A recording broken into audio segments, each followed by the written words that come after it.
तर बघा काय महत्त्वाची माहिती आहे.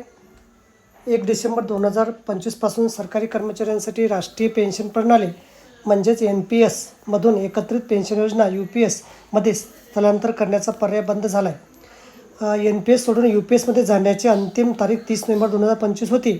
सरकारने यापूर्वी कर्मचाऱ्यांना NPSमधून सुधारित पर्याय निवडण्यासाठी अनेक संधी दिल्या होत्या आणि अंतिम मुदतही वाढवली होती. हा पर्याय त्या सरकारी कर्मचाऱ्यांसाठी उपलब्ध होता जे 1 एप्रिल 2025 ते 31 ऑगस्ट 2025 दरम्यान सेवेत सामील झाले होते.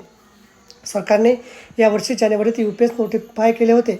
भारत सरकारच्या वित्त मंत्रालयाद्वारे पात्र केंद्रीय कर्मचाऱ्यांसाठी UPSची नोटिफिकेशन दिनांक 24 जानेवारी 2025 जारी केली होती. UPS ही भारत सरकारने सुरू केलेली पेन्शन योजना आहे जी 1 एप्रिल 2025 लागू आहे. नॅशनल पेन्शन सिस्टीम ही योजना केंद्र सरकारच्या कर्मचाऱ्यांसाठी NPSच्या पर्यायामध्ये उपलब्ध आहे. ही योजना सुनिश्चित महागाई संकेतांकित आणि पुरेसे रिटायरमेंट लाभ देण्यासाठी तयार करण्यात आली आहे, ज्यामुळे दीर्घकालीन आर्थिक सुरक्षा आणि पेन्शनच्या पूर्वनियोजिततेची चिंता दूर होते.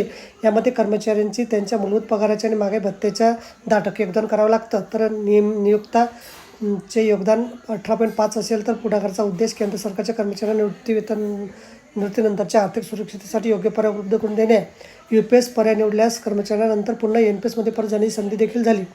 तर बघा, अशा प्रकारे अत्यंत महत्त्वाची माहिती आपल्याला समजली असेल. व्हिडिओसुद्धा आवडला असेल लाईक करा, शेअर करायला विसरू नका. धन्यवाद.